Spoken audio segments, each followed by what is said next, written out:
সে যত বড় নেতা হোক, সে যত বড় ক্ষমতাশীল হোক, যেই ইসলামের বিরুদ্ধে অবস্থান নেবে তার ঠাই এই বাংলাদেশের জমিনে হবে না। কথা বলেন ঠিক কিনা? এই জমিনে তসলিমা নাসরিনের নাম আপনারা শুনেছেন। সে ইসলামের বিরুদ্ধে অবস্থান নিয়েছিল। বাংলাদেশের তাওহীদি জনতার রোষানলে এই বাংলাদেশ ছাড়তে বাধ্য হয়েছে। কথা বলেন ঠিক কিনা? কিছুদিন আগে লতিফ সিদ্দিকী ইসলামের বিরুদ্ধে কথা বলেছিল রাষ্ট্রের কোন ধর্ম হতে পারে না, রাষ্ট্র ধর্ম ইসলাম হতে পারে না। খোদার কসম আপনারা সাক্ষী, আপনারা দেখেছেন অল্প কিছুদিনের মধ্যেই তার মন্ত্রিত্ব চলে গিয়েছে। শুধু মন্ত্রিত্ব নয়, বাংলাদেশ ছেড়ে যেতে বাধ্য হয়েছে। কথা বলেন ঠিক কিনা? আজও যদি কোন কুলাঙ্গার, কোন নেতা কিংবা ক্ষমতাসীন কেউ যদি ইসলামের বিরুদ্ধে অবস্থান নেয়, মুসলমানদের বিরুদ্ধে অবস্থান নেয়, সে যত শক্তিশালী হোক না কেন, আমরা তাকে বাংলাদেশে ঠাঁই দেব না। কথা বলেন ঠিক কিনা? এই দেশ মুসলমানদের দেশ। আগে এই দেশ ইসলাম ছিল, এখনো আছে, আগামীতেও ইসলাম থাকবে। থাকবে না শুধু ইসলামের বিরোধিতা যারা করবে। কথা বলেন ঠিক কিনা? নাস্তিকতা নিপাত দিন ইসলাম জিন্দাবাদ, নাস্তিকতা নিপাত দিন ইসলাম জিন্দাবাদ, কোটি প্রাণের একই আওয়াজ। খোদাদ্রোহী ছাড় পাবে না, এই বাংলায় ঠাঁই হবে না, মুসলমানরা জেগেছে আজ। জোর কদমের সামনে চলো, বজ্র কণ্ঠে আওয়াজ তোলো, সবাই মিলে একই তালে দাও না স্লোগান, নারায়ে তাকবীর। দিন ইসলাম, দিন ইসলাম, ইসলামেরই জন্য দেশের হয়েছে জন্ম, ইসলামের বিরুদ্ধে গেলে দেশ হবে ভিন্ন। ঠিক কিনা? এই দেশ স্বাধীনতার সময় 30 লক্ষ যুবক তাদের তাজা রক্ত ঢেলে দিয়ে এই দেশ স্বাধীন করেছে। মুসলমান ছিল, তারা হিন্দু ছিল না, অন্য ধর্মের মানুষ ছিল না। কাজেই এই দেশে যদি কখনো ইসলাম নিয়ে ছিনিমিনি করা হয়, প্রয়োজনে আবার যুদ্ধ হবে, তবু ইসলাম ঠিক থাকবে। কথা বলেন ঠিক কিনা? ইসলামেরই জন্য দেশের হয়েছে জন্ম, ইসলামের বিরুদ্ধে গেলে দেশ হবে ভিন্ন। ইসলামের বিরুদ্ধে যারা নিয়েছে অবস্থান, এই বাংলায় ঠাঁই হবে না, যাও হিন্দুস্তান। ঠিক না? ইসলামেরই জন্য দেশের হয়েছে জন্ম, ইসলামের বিরুদ্ধে গেলে দেশ হবে ভিন্ন। ইসলামের বিরুদ্ধে যারা নিয়েছে অবস্থান, এই বাংলায় ঠাঁই হবে না, যাও হিন্দুস্তান, যাও হিন্দুস্তান।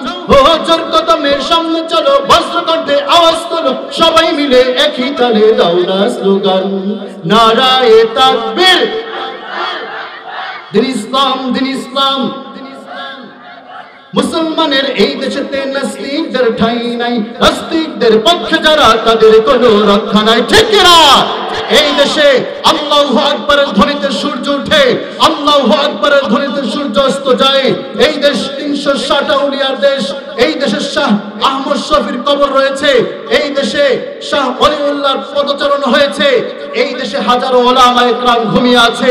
এই দেশ মাদ্রাসা মসজিদের দেশ। কাজেই এই দেশে ইসলাম চলবে, অন্য কোন তন্ত্র মন্ত্র দিয়ে দেশ চলতে পারবে না। ধরেন ঠিক কিনা? মুসলমানের এই দেশেতে নাস্তিকদের ঠাঁই নাই, নাস্তিকদের পক্ষে যারা তাদের কোনো রক্ষা নাই। এই দেশেতে থাকতে হলে কোরআন মানতে হবে, কোরআন না মানলে তারা বিতাড়িত হবে, বিতাড়িত হবে। ও জোর কদমের সামনে চলো, বজ্র কণ্ঠে আওয়াজ তোলো, সবাই মিলে একই তালে দাও না স্লোগান, নারায়ে তাকবীর। দিন ইসলাম, দিন ইসলাম। আলহামদুলিল্লাহ, আপনাদের কণ্ঠের আওয়াজ বলে দিচ্ছে আপনারা ইসলামকে ভালোবাসেন। কথা বলেন ঠিক কিনা? আপনারা আপনাদের জীবনের চাইতে আমার নবীকে বেশি ভালোবাসেন। কথা বলেন ঠিক কিনা? আর ভালোবাসতেই হবে। আমার নবী বলেছেন, লা ইউমিনু আহাদুকুম হাত্তা আকুনা আহাব্বা ইলাইহি মিন ওয়ালিদিহি ওয়া ওয়ালাদিহি ওয়ান নাসি আজমাইন। ততক্ষণ পর্যন্ত আমি আপনি কেউ পরিপূর্ণ মুমিন হতে পারবো না। হতে পারি হাজী সাহেব, হতে পারি গাজী সাহেব, হতে পারি দানবীর, হতে পারি বড় আলেম, হতে পারি বড় বক্তা, হতে পারি বড় মুফাসসির, আরো কিছু হতে পারি। কিন্তু যতক্ষণ পর্যন্ত আমার এই হৃদয়ে আমার নবীর ভালোবাসা আমার সন্তানের চাইতে বেশি না হবে, আমার স্ত্রী পরিবারের চাইতে বেশি বেশি না হবে, আমার ধন সম্পদের চাইতে, আমার মা বাবার চাইতে, যতক্ষণ পর্যন্ত আমার এই হৃদয়ে আমার নবীর ভালোবাসা বেশি না হবে, ততক্ষণ পর্যন্ত মৃত্যুর পরে হয়তোবা মানুষ আমাকে মুসলমানের কবরে দাফন করতে পারে, কিন্তু প্রকৃতপক্ষে আমি আর আপনি মুসলমান হতে পারবো না। কথা বলেন ঠিক কিনা? আমি কথা বাড়িয়ে বললাম, মিথ্যা বললাম? কোরআন এবং হাদিস থেকে বলেছি, পরিপূর্ণ ঈমানদার হতে পারবো না। কাজে আমরা বলতে চাই, আমাদের এই জীবনকে বাজে রেখে ইসলাম এবং নবীর মান সম্মান টিকিয়ে রাখার সর্বদা চেষ্টা করব। কথা বলেন ঠিক কিনা? ইনশাআল্লাহ। আচ্ছা, আজকে যে কোরআন থেকে আলোচনা শুনতে আসছেন, আচ্ছা আপনারা বলেন, এই কোরআন কি এমন একটি কিতাব যে কিতাবের মধ্যে সব সমস্যার সমাধান দেওয়া নাই, কিংবা আংশিক সমস্যার সমাধান দেওয়া আছে, বাকি সমস্যার সমাধান দেওয়া নাই? বিষয়টি এমনটা মনে করেন আপনারা? কিয়ামত পর্যন্ত নবী আলাইহিস সালাতু ওয়াস সালাম যখন পৃথিবীতে জন্মগ্রহণ করেছেন, তার উপরে যখন এই কোরআন নাযিল হয়েছে, তখন থেকে কিয়ামত পর্যন্ত যত সমস্যা বিগত দিনে হয়েছিল, এখন হচ্ছে, আগামীতে হবে, কেবল সব সমস্যার সঠিক সমাধান এই কোরআনে আছে। কথা বলেন ঠিক কিনা? দুই একটা প্রমাণ দিলেই মন থেকে বলতে পারবেন আসলেই কথা ঠিক। প্রমাণ দিব? কোরআন এবং সুন্নাহ বলেছে দাঁড়িয়ে থেকে পানি পান করা নিষেধ। আমার রাসূলুল্লাহ সাল্লাল্লাহু আলাইহি ওয়াসাল্লামের সুন্নাহ হলো বসে থেকে পানি পান করা। আপনারা জানেন এই সুন্নাহটা? জানেন? বসে থেকে পানি পান করা সুন্নাত, এটা আপনারা জানেন সকলে। এজন্য দেখবেন অনেক মানুষ আছে, আপনি তাকে একটা খাবার পানি দিলেন, সে সবার সামনে কেমন জানি, বসার জায়গাটাও সুন্দর না, তারপরে বসে খায়। এটা সুন্নাত। খাবার পানি বসে পান করা সুন্নাত। যত পানীয় আছে জমজমের পানি ব্যতীত সব বসে পান করা সুন্নাত। এটা একটা আল্লাহর নবীর সুন্নাত। বিজ্ঞানীরা গবেষণা করে দেখলো যে ইসলামের নবী এত বিষয় থাকতে সামান্য একটা পানি, এই পানি এই বসে থাকা খাওয়ার মধ্যে বিশেষ ফজিলত কি, ফায়দা কি, লাভ কি, তারা গবেষণা করলো। রিসেন্টলি আমাদের জাতীয় কয়েকটা টিভি চ্যানেল আছে, এর মধ্যে উল্লেখযোগ্য হলো নিউজ 24 সহ আর বেশ কয়েকটা নিউজ চ্যানেলে নিউজ করেছে। আপনাদের পরিচিতির জন্য এটা বললাম, আরো ভালো ভালো উদাহরণ আরো আগে আছে। তারা নিউজ করেছে যে দাঁড়িয়ে থেকে মানুষ যদি পানি পান করে, তাহলে এই পানিটা সরাসরি তার এই যে বাল্ব আছে ভিতরে, সেই লাঞ্চে গিয়ে বাল্বে গিয়ে অ্যাটাক করে। এটা একদিন দুই দিন করলে বোঝা যাবে না। যারা প্রতিনিয়ত দাঁড়িয়ে থেকে পানি পান করে, আস্তে আস্তে এই পানিটা তার লাঞ্চে গিয়ে আঘাত করতে করতে একটা সময় কিডনিতে আঘাত করতে করতে কিডনিতে ড্যামেজ হওয়া শুরু করে, কিডনিতে সমস্যা হয়। আমাদের বাংলাদেশের সবচেয়ে বড় কিডনি হাসপাতাল হলো মিরপুর ন্যাশনাল হাসপাতাল। ওই হাসপাতালের একজন বিজ্ঞ চিকিৎসক বলেছে, হুজুর আমাদের এখানে যত রোগী আছে, এখানের 60% রোগী হলো যারা দাঁড়িয়ে থেকে নিয়মিত পানি পান করত। দাঁড়িয়ে থেকে পানি পান করার কারণে তাদের এই হার্টের প্রবলেম হয়েছে। অথচ আমার নবী আজ থেকে 1500 বছর আগেই বলেছে, দাঁড়িয়ে থেকে পানি পান করো না, বসে থেকে পানি পান করা সুন্নাত। সুবহানাল্লাহ। সমাধান কতদিন আগে হয়েছে?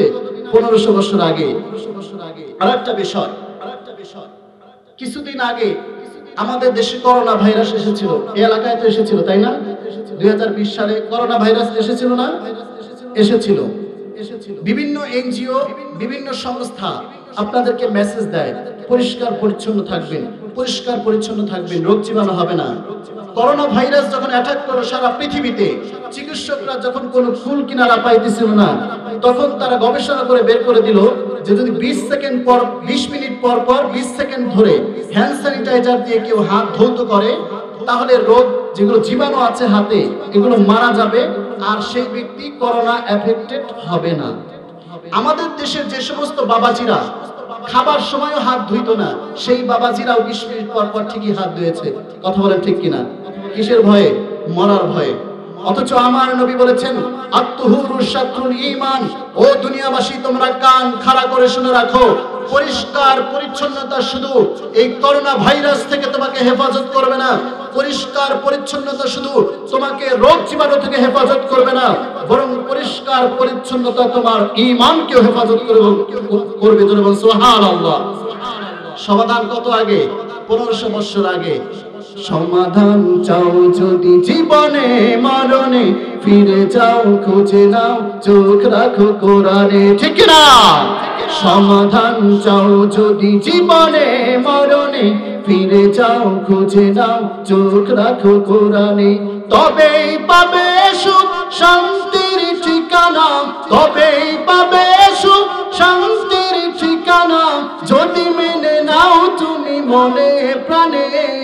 সমাধান ও সমাধান, এ বাণী সকলের নয় শুধু মুমিনের, যারাই মানবে তা ফল পাবে কোরআনের। জোরে বলেন আল্লাহু আকবার। আল্লাহ রাব্বুল আলামিন এই কোরআনুল কারীমে প্রসিদ্ধমত 6666টি আয়াতে কারিমা নাযিল করেছে। এক জায়গায়ও আল্লাহ তাআলা বলেন নাই এই কিতাব শুধুমাত্র আমি মুসলমানদের জন্য নাযিল করেছি, বলেছে?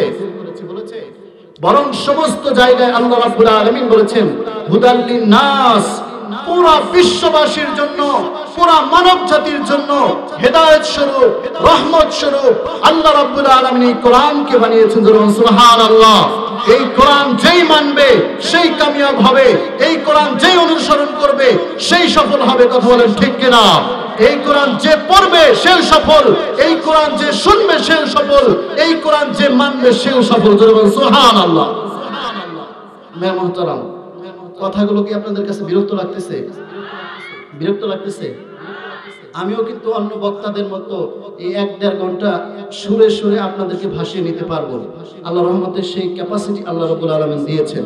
কিন্তু আমি বলতে চাই এই কোরআনের শুরু সূরাটার নাম কি? সবাই বলেন সূরা ফাতিহা। এর আগে কি আছে? বিসমিল্লাহ। সবার শেষে কি সূরা আছে? সূরা নাস। মুফাসসিরিন ইকরাম বলেন এই কোরআনুল কারীমের বিসমিল্লাহর বা থেকে শুরু করে সূরা নাসের সিন পর্যন্ত, বাস বা থেকে শুরু করে সূরা নাসের সিন পর্যন্ত এই পুরা কোরআন মানার নাম হলো ঈমান, ইসলাম। কথা বলেন ঠিক কিনা?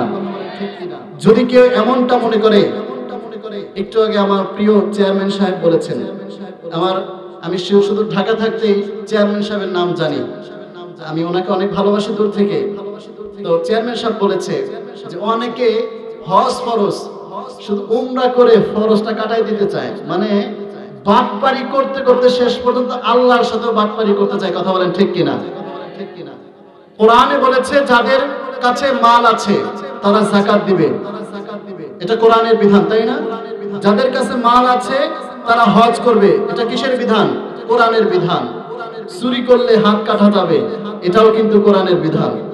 এর আগে যে দুইটা বললাম এই দুইটা এখানকার অনেকেই মানতে রাজি আছেন, কিন্তু এখন যদি বলি এই কোরআন বলেছে যদি কেউ চুরি করে তার হাত কাটা যাবে, এইটা মানতে আপনাদের অসুবিধা অনেকেরই আছে। আছে, আপনি কোন আর না কোন আছে না? আমি বলি আমাদের বাংলাদেশের আইন কানুনের কারণে আপনি হয়তোবা এই বিধানটাকে মানতে পারছেন না, মনে মনে বিশ্বাস করেন মানতে পারছেন না, এটা একটা বিষয়। আর একটা হলো যদি মনে করেন সবই ঠিক আছিল, নামাজ রোজা যাকাত সবই ঠিক আছিল, একটা মানুষ একটু চুরি করে, পেটের দায়িত্ব চুরি করে, এর হাত কাটা লাগবে, এটা একটু বেশি জুলুম হয়ে গেছে। যদি কেউ এমনটা মনে করেন, খোদার কসম করে বলছি ইসলামের কোন বিধানকে নিয়ে যদি কেউ এমনটা মনে করেন তাহলে ঈমান থাকবে না। কারণ ইসলাম এই কোরআনের প্রতিটা হরফকে মনে প্রাণে বিশ্বাস করার নাম ঈমান, মনে প্রাণে বিশ্বাস করার নাম ইসলাম। কথা বলেন ঠিক কিনা? অতএব আমি যদি এখানে কোরআনের কথাগুলো বলি তাহলে আপনারা শুনবেন তো ইনশাআল্লাহ? বিরক্ত হবেন না তো ইনশাআল্লাহ? দেখেন এখান থেকে যদি আমি কথা বলি তাহলে কিন্তু আমি ঘুষের বিরুদ্ধে কথা বলবো, শুনতে রাজি আছেন ইনশাআল্লাহ? ঘুষের বিরুদ্ধে কথা বলবো, শুনতে রাজি আছেন তো ইনশাআল্লাহ? দুর্নীতির বিরুদ্ধে কথা বলবো, শুনতে রাজি আছেন তো ইনশাআল্লাহ? বেনামাজির বিরুদ্ধে কথা বলবো, শুনতে রাজি আছেন তো ইনশাআল্লাহ? যারা অন্যায় অপরাধ করে তাদের বিরুদ্ধে কথা বলবো, কারণ এই কোরআনে এগুলো আছে, আমি এগুলো বাদ দিয়ে বলতে পারবো না। নামাজ রোজার ওয়াজ করলে হুজুর খুব বালা, যদি কয় যে যাকাত দিতে হইব, হজ করতে হইব, চুরি করা যাইব না, সুদ খাওয়া যাবে না, তখন হুজুরা যায় পচা। ঠিক আছে না? কোন দেশেতে জন্ম মদের, কোন দেশেতে বাস, যেই দেশেতে রডের বদলা দিয়া দেয় গো বাস। ঠিক না? আমি যদি মিথ্যা বলি তাহলে আমাকে ধরবেন, ওপেন ঘোষণা দিলাম, কিন্তু সত্য বলে ঠিক বলতে হবে। কিছুদিন আগে জয়পুর হাটে 10 কোটি টাকা দেওয়া হয়েছে একটা ব্রিজ নির্মাণ করার জন্য, ছোট্ট কারবার। উদ্বোধনের আগে কাজ শেষ হয় নাই, তার আগেই ভেঙে পড়েছে। আচ্ছা, এই কাজটা কি পরিপূর্ণ হওয়ার কারণে ভেঙেছে, নাকি চুরি করেছে, রডের বদলে বাঁশ দিয়েছে? রডের বদলে বাঁশ দিয়েছে। ইউটিউবে সার্চ করে দেখবেন, আমার একটা কথাও মিথ্যা না। শুধু জয়পুরহাট না, বরিশালেও আছে, মাগুরাতেও আছে, যশোরেও আছে, রডের বদলে বাঁশ। কোন দেশেতে জন্ম মোদের, কোন দেশেতে বাস, যেই দেশেতে রডের বদলা দিয়া দেগো বাস। কোন দেশেতে জন্ম মোদের, কোন দেশেতে বাস, যেই দেশেতে সংসদে হয় মদের আইন পাস। ঠিক না? এই মুসলমানদের দেশে মদের আইন ওই সংসদে পাস করা হয়। আমি বলতে চাই, আর এই 90% মুসলমানদের দেশে কোরআন বিরোধী কোনো আইন চলবে না। কথা বলেন ঠিক কিনা? কোন দেশেতে জন্ম মোদের, কোন দেশেতে বাস, যেই দেশেতে রডের বদলা দিয়া দেগো বাস। কোন দেশেতে জন্ম মোদের, কোন দেশেতে বাস, যেই দেশেতে খালে বিলে ভেসে ওঠে লাশ। কথা বলেন ঠিক কিনা? আমাদের দেশে যেইভাবে নির্মম ভাবে নির্বিচারে মানুষকে হত্যা করা হয়, পৃথিবীর অন্য কোন দেশে এই রকম ইতিহাস পাবেন না। মেরা মুহতারাম, এই জন্য আমি বলি, কোন দেশেতে জন্ম মোদের, কোন দেশেতে বাস, যেই দেশেতে খালে বিলে ভেসে ওঠে লাশ। এই কথাগুলো বললে অনেকে মনে করে যে হুজুর জঙ্গি। সবাই একটু সামনে আগান তো ইনশাআল্লাহ। শুনেন, আমি ছোটবেলায় দেখেছি আমাদের এইসব এলাকায় যে যাত্রা হইতো, অনেক মানুষ হইতো। আলহামদুলিল্লাহ যাত্রা বন্ধ হয়ে গিয়েছে। যাত্রার থেকে যদি 1000 গুণ মজা না দিতে পারি, আর কোনোদিন আমার এলাকায় আমি আসবো না, কথা দিলাম আপনাদেরকে। সবাই সামনে আসেন ইনশাআল্লাহ, সবাই সামনে আসেন ইনশাআল্লাহ। গজলগুলো 2-4টা যাবো, বেগুনকে ঠান্ডা বলবো না গরম বলবো? ঠান্ডা না গরম? মুরব্বী বাবাজিরাই ভালো, তারা বলে গরম, আর যারা যুবক আছে তারা কোথায় গেছে? গরম না নরম? আলহামদুলিল্লাহ, আলহামদুলিল্লাহ। সবাই একটু বসেন ইনশাআল্লাহ। আল্লাহ রাব্বুল আলামিন কুরআনুল হাকিমে বলেন, আমিনু কামা আমানান নাস। আল্লাহ রাব্বুল আলামিন কুরআনুল হাকিমে ডেকে বলেন, ও দুনিয়ার মানুষ শোনো শোনো, ও দুনিয়ার মুমিনেরা শোনো শোনো, তোমরা ঈমান আনো। যাদের ঈমান আমি গ্রহণ করেছিলাম তাদের মতো করে। মুফাসসিরিন একরাম বলেন, যাদের ঈমান গ্রহণ করেছিলেন তার মধ্যে অন্যতম হলো ফিরআউনের স্ত্রী বিবি আসিয়া। বিবি আসিয়া যেইভাবে আল্লাহর প্রতি ঈমান এনেছিল, সেইভাবে ঈমান আনতে হবে। মুফাসসিরিনদের আরেকদল বলে, শুধু তাই নয়, বিবি আসিয়ার একটা কাজের মেয়ে ছিল, ফিরআউনের একটা কাজের মেয়ে ছিল, নাম তার মাস্তানা। সেই মাস্তানার মতো করে ঈমান আনতে হবে। মুফাসসিরিন একরামদের আরব বিশাল জামাত বলেন, শুধু তাই না, শোনো শোনো, আল্লাহ রাব্বুল আলামিন আমিনু কামা আমানান নাস দ্বারা রাব্বুল আলামিন বলেছেন সাহাবায়ে কেরামের মতো করে ঈমান আনো। কেমন জানি আল্লাহ রাব্বুল আলামিন বলছেন, ও দুনিয়াবাসী শোনো শোনো, তোমরা ঈমান আনো হযরত আবু বকরের মতো করে। তোমরা ঈমান আনো হযরত ওমরের মতো করে। তোমরা ঈমান আনো হযরত উসমান রাদিয়াল্লাহু তাআলা আনহুর মতো করে। তোমরা ঈমান আনো হযরত আলী রাদিয়াল্লাহু তাআলা আনহুর মতো করে। তোমরা ঈমান আনো হযরত সুমাইয়া রাদিয়াল্লাহু তাআলা আনহার মতো করে। তোমরা ঈমান আনো খুবাইব রাদিয়াল্লাহু তাআলা আনহুর মতো করে। তোমরা ঈমান আনো হযরত হানজালা রাদিয়াল্লাহু তাআলা আনহুর মতো করে। তোমরা যদি তাদের মতো করে ঈমান আনো, কি লাভ হবে? শোনো শোনো, আল্লাহ রাব্বুল আলামিন ডেকে ডেকে বলেন, ও দুনিয়ার মানুষ শোনো শোনো, তোমাদের সমাজে যে পাগল আছে, সেই পাগলও তার লাভ ছাড়া কোনো কাজ করে না। আমি বক্তা ওয়াজ করি না আমার লাভ ছাড়া, মাইকলা মাইক ভরা দেয় না তার লাভ ছাড়া। আপনারা আপনাদের লাভ ছাড়া ওয়াজ শুনেন না, আপনারা আপনাদের লাভ ছাড়া কোনো বাড়িতে কাজ করেন না। অর্থাৎ দুনিয়ার সবাই শুধু লাভ খুঁজে, সবাই শুধু প্রতিদান খুঁজে। আল্লাহ রাব্বুল আলামিন বলেন, শোনো শোনো দুনিয়ার মানুষ, তোমরা যদি সাহাবায়ে কেরামের মতো করে ঈমান আনো, তোমাদের লাভ কি হবে? শোনো শোনো, আল্লাহ রাব্বুল আলামিন কুরআনুল কারীমের মধ্যে ঘোষণা দেন, الذين آمنوا وعملوا الصالحات كانت لهم جنات الفردوس نزلا خالدين فيها لا يبغون عنها حولا আল্লাহ রাব্বুল আলামিন বলেন, ও দুনিয়ার মানুষ শোনো শোনো, তোমরা যদি সাহাবায়ে কেরামের মতো করে ঈমান আনো তোমাদের লাভ কি? শোনো শোনো, আমি আল্লাহ রাব্বুল আলামিন জান্নাত সৃষ্টি করেছি 8টি। এই 8টা জান্নাতকে আমি এক রকম করে বানাই নাই। এক এক জান্নাতে আমি এক এক রকমের নাজ নিয়ামত দিয়ে রেখেছি। এক এক জান্নাতের মধ্যে এক এক ধরনের সুযোগ সুবিধা আমি দিয়েছি। এক এক জান্নাতের মধ্যে এক এক রকম ফ্যাসিলিটি আমি আল্লাহ রাব্বুল আলামিন দিয়েছি। এক জান্নাতকে first class, second class, third class এইভাবে আমি বানিয়েছি। আমি আল্লাহ ঘোষণা করছি, আমি যে 8টি জান্নাত সৃষ্টি করেছি এর মধ্যে সেরা জান্নাত হলো জান্নাতুল ফেরদাউস। শোনো শোনো, যারা সাহাবায়ে কেরামের মতো করে ঈমান আনবে আমি রব ঘোষণা দিচ্ছি, আমার সেরা জান্নাত জান্নাতুল ফেরদাউসের মালিক আমি তাকে বানিয়ে দেব। সুবহানাল্লাহ। আল্লাহ রাব্বুল আলামিন বলেন, শোনো শোনো, শুধু তাই নয়, দুনিয়ার মানুষের বাড়িতেও তো কাজ করলে পারিশ্রমিক দেয়। একদিন কাজ করলে একদিনের পারিশ্রমিক দেয়, 2 দিন কাজ করলে 2 দিনের পারিশ্রমিক দেয়। তো আমি আল্লাহ না হয় তোমরা ইবাদত করেছো বিনিময়ে একটা জান্নাত দিয়ে দিলাম। দুনিয়ার মালিক আর আমি মালিকের মধ্যে তেমন কি বা পার্থক্য রইল? আল্লাহ রাব্বুল আলামিন বলেন, শোনো শোনো, দুনিয়ার মালিকদের মতো আমি কৃপণ নই। দুনিয়ার মালিকদের মতো এত বখিল কিপটা আমি আল্লাহ নই। আমি আল্লাহ তো বান্দাদের প্রতি বড় রহমওয়ালা, বড় দয়ালু। আল্লাহ বলেন জান্নাতুল ফিরদাউসি নুজুলা। আল্লাহ বলেন, শোনো শোনো, যদি কেউ আমার সাহাবায়ে কেরামের মতো করে ঈমান এনে নিজের জীবনকে পরিচালনা করে আমি রব তাকে সেরা জান্নাত জান্নাতুল ফেরদাউসের মালিক তো বানাবোই। শুধু একটা নয়, 2টা সেরা জান্নাতের মালিক আমি রব তাকে বানিয়ে দেব। সুবহানাল্লাহ। কয়টা? 2টা, একটা না 2টা। আল্লাহ রাব্বুল আলামিন বলেন, শোনো শোনো, কতক্ষণের জন্য দিব? কান খাড়া করে শুনো।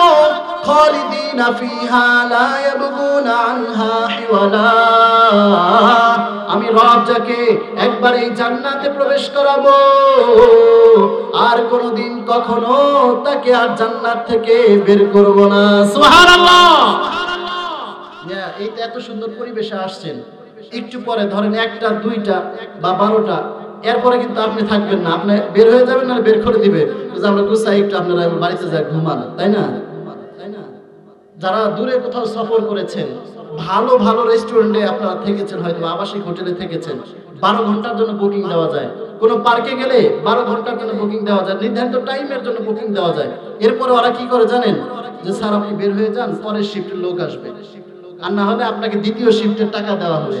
আর আল্লাহ বলেন, শোনো, আমি তোমাদেরকে এমন জান্নাত দেব যেই জান্নাতে কোনো নাজ নিয়ামতের অভাব থাকবে না, কোনো নাজ নিয়ামতের অভাব থাকবে না। শুধু চাইবা আর খাইবা, খাইবা আর চাইবা, কোনো কিছুর অভাব হবে না। এমন জান্নাত আমি তোমাকে আজীবনের জন্য দেব, যেই জীবনের শুরু হবে আর কোনোদিন শেষ হবে না। সুবহানাল্লাহ। এমন জান্নাতে আমরা যেতে চাই কি চাই না? সবাই চাই, সবাই চাই তো ইনশাআল্লাহ। তাহলে ঈমান লাগবে কাদের মতো? সাহাবাদের ঈমান কেমন ছিল? সুদ খাইতো? আপনাদের মতো কিস্তি তুলতো? কষ্ট পাইবেন আমি জানি, আমার এলাকার মানুষ, আসলে আপনাদেরকে কষ্ট দিতে চাই না, কিন্তু এত সুন্দর একটা আয়োজন করেছে, এই আয়োজনটা আমার করা দরকার ছিল। যারা আয়োজন করেছে আমি তাদের কাছে অনেক অনেক কৃতজ্ঞ। এত সুন্দর একটা পরিবেশে আমাকে কথা বলার সুযোগ করে দিয়েছে, এই জন্য তাদের কাছে কৃতজ্ঞ। আর আপনারা আমার এলাকার মানুষ, আপনারা যে এসেছেন, আপনাদের কাছে আমি সারা জীবনের জন্য ঋণী। এটার পূর্ণ প্রতিদান আল্লাহ তাআলা হাসরের ময়দানে দিয়ে দিন। আমিন। আজকে আমরা এখানে যেভাবে বসেছি, আল্লাহ রাব্বুল আলামিন জান্নাতে আমাদেরকে আল্লাহর সামনে একসাথে এইভাবে বসার তৌফিক দান করুন। সকলে বলে আমিন। ঈমান লাগবে সাহাবায়ে কেরামের মতো। দেখেন, লম্বা সময় আমার ওয়াজ করার টাইম নাই। সাহাবা ইকরামের ঈমানের মাপকাঠিটা আমাদের জানতে হবে। সাহাবা ইকরামের ঈমানটা কেমন ছিল? আপনারা শুনেছেন সুমাইয়া রাদিয়াল্লাহু তাআলা আনহার নাম। পর্দার আড়ালের মা বোনেরা কান খাড়া করে শুনে রাখেন। আপনিও মহিলা, সুমাইয়া রাদিয়াল্লাহু তাআলা আনহাও মহিলা ছিলেন, তবে তার মধ্যে আপনার মধ্যে এত কেন পার্থক্য? কান খাড়া করে শুনে রাখেন। ও আমার বৃদ্ধ বাবাজিরা, সুমাইয়া রাদিয়াল্লাহু তাআলা আনহার নাম আপনারা শুনেছেন, যিনি ইসলামের জন্য সর্বপ্রথম নিজের জীবনকে বিলিয়ে দিয়েছিল। সুমাইয়া রাদিয়াল্লাহু তাআলা আনহা গোলাম ছিলেন, বাদী ছিলেন। তিনি মনে মনে ইসলাম ধর্ম কবুল করেছেন, মনে মনে আল্লাহর প্রতি ঈমান এনেছেন এবং আল্লাহকে তিনি বিশ্বাস করেন এবং লুকিয়ে লুকিয়ে আল্লাহর দরবারে কুদরতি কদমে সিজদায় লুটিয়ে পড়েন। একদিন, দুই দিন, তিন দিন যাওয়ার পরে আবু জাহেল, উতবা, শাইবা তাদের কান পর্যন্ত খবর চলে গেল,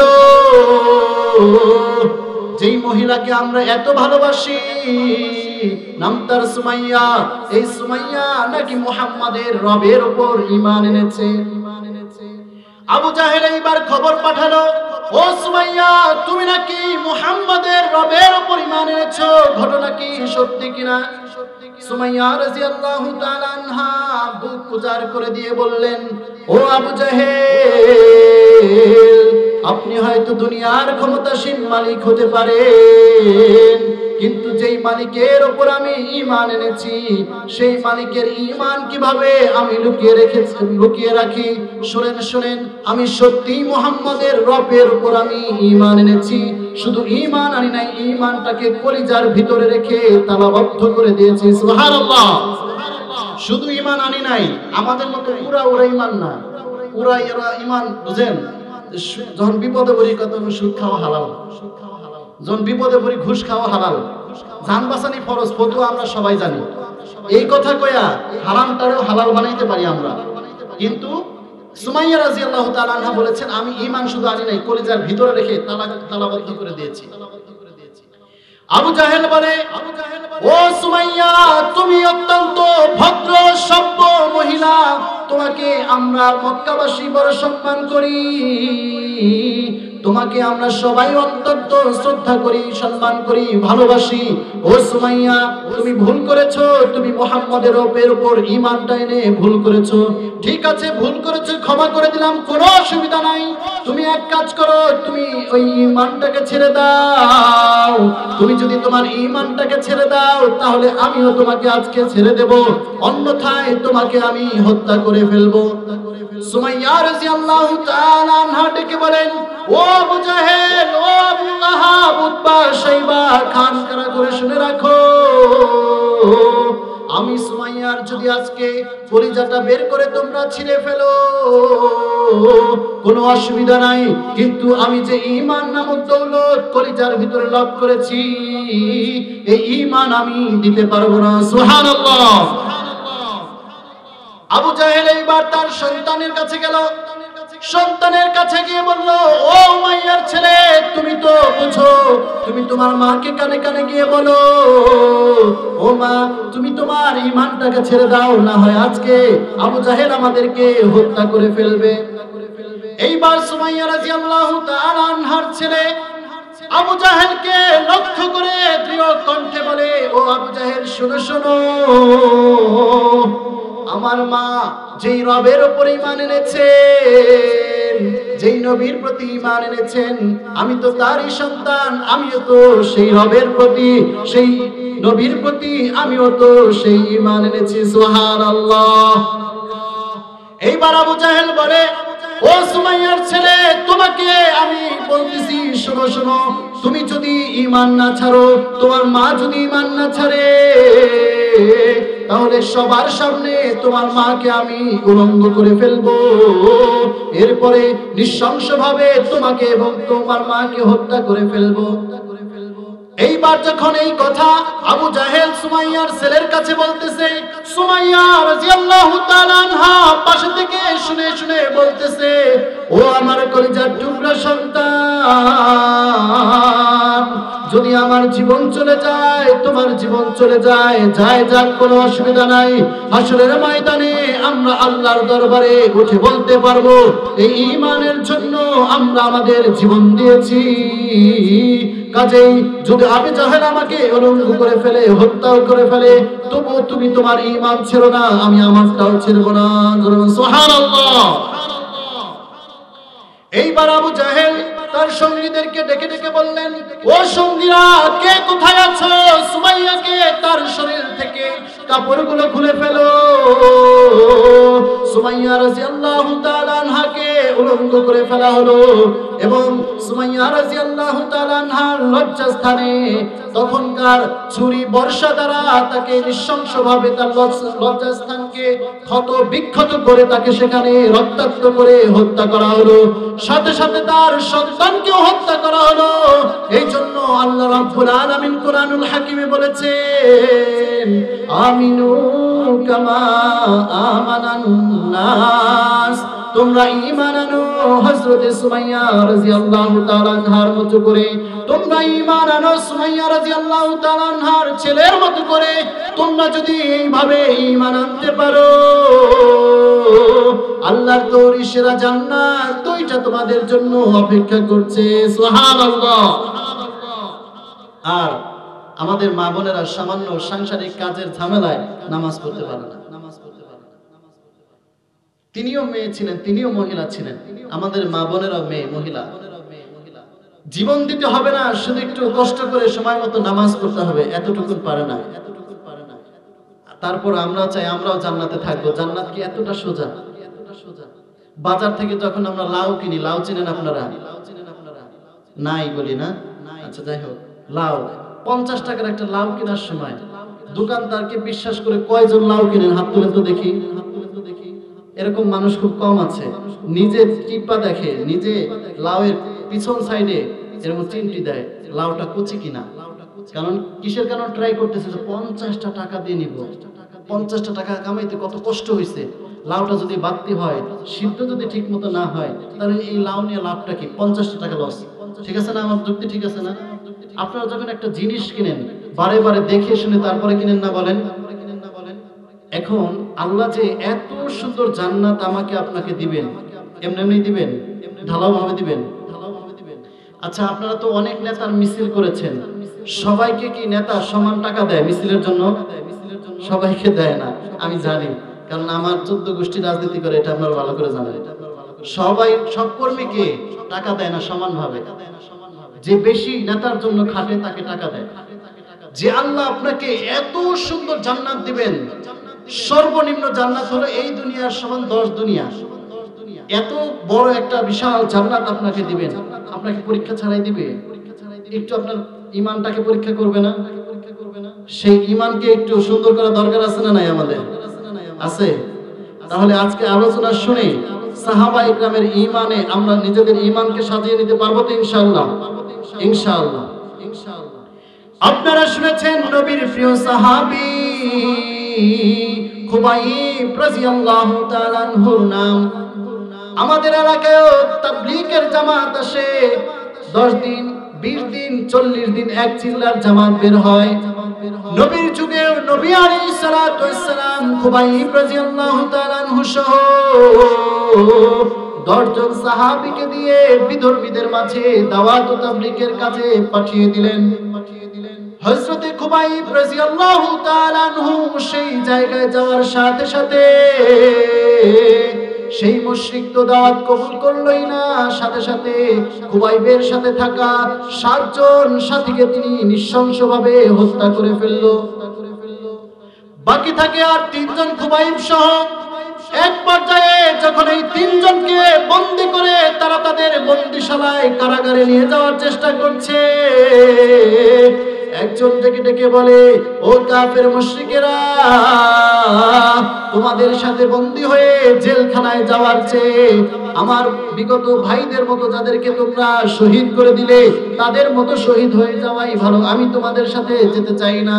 একটা পর্যায়ে কাফের মুশরিকরা খুবাইব রাদিয়াল্লাহু তাআলা আনহুকে ব্যতীত বাকি আরো দুইজনকে শহীদ করে দিলেন।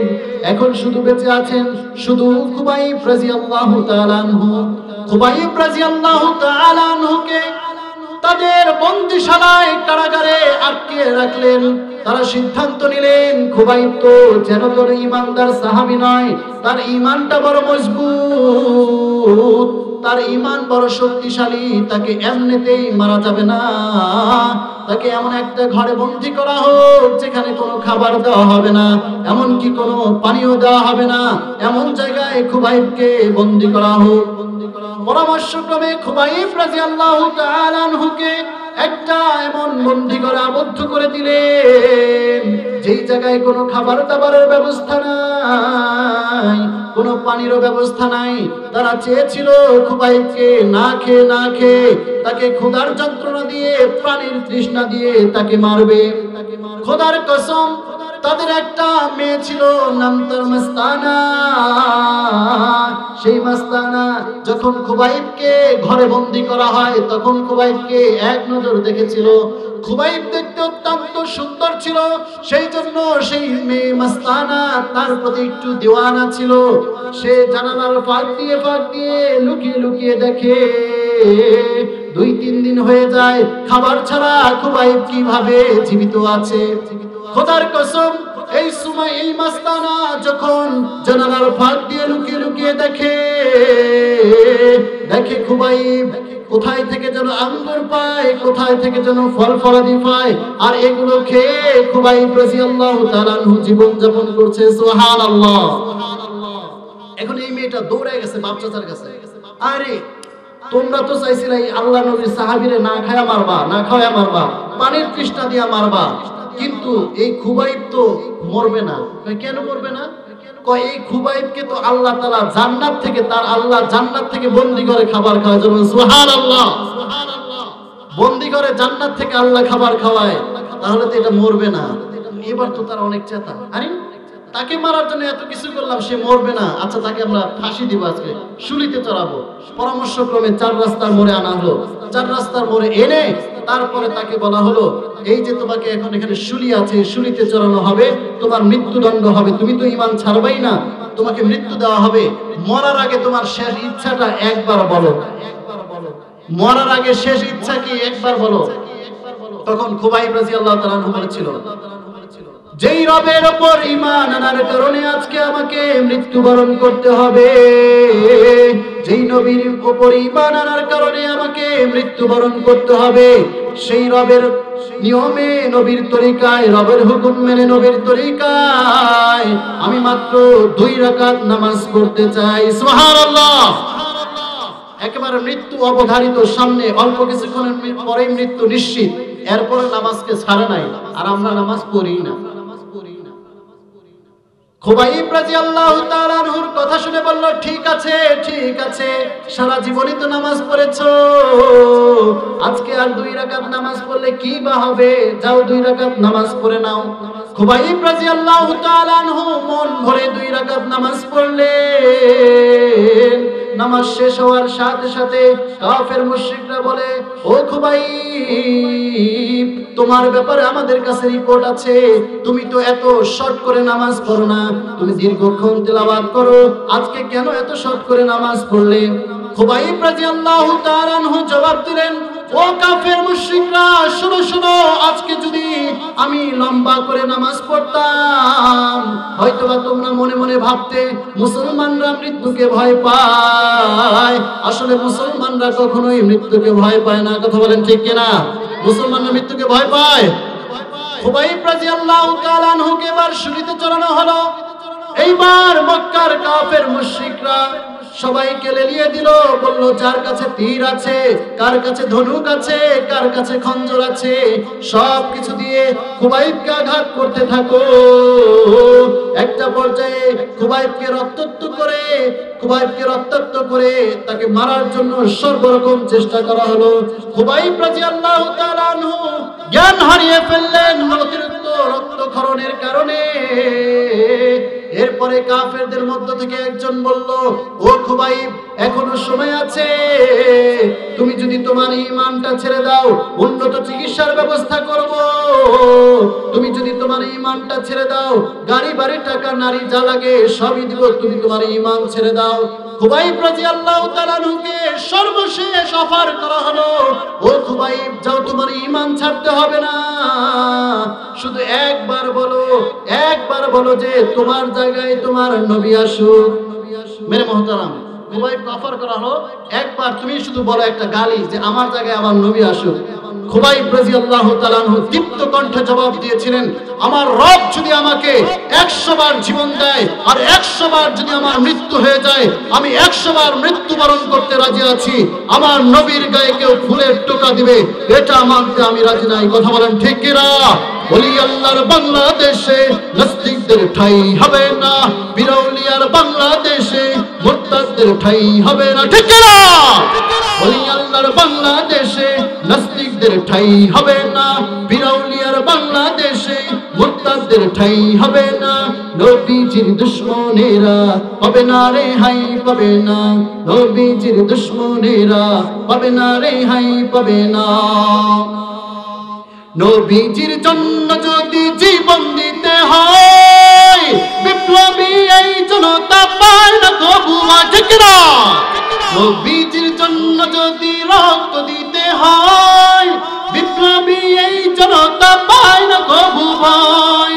নবীজিকে দিলে আঘাত এ প্রাণে আর সহে না, নবীজিকে দিলে আঘাত এ প্রাণে আর সহে না।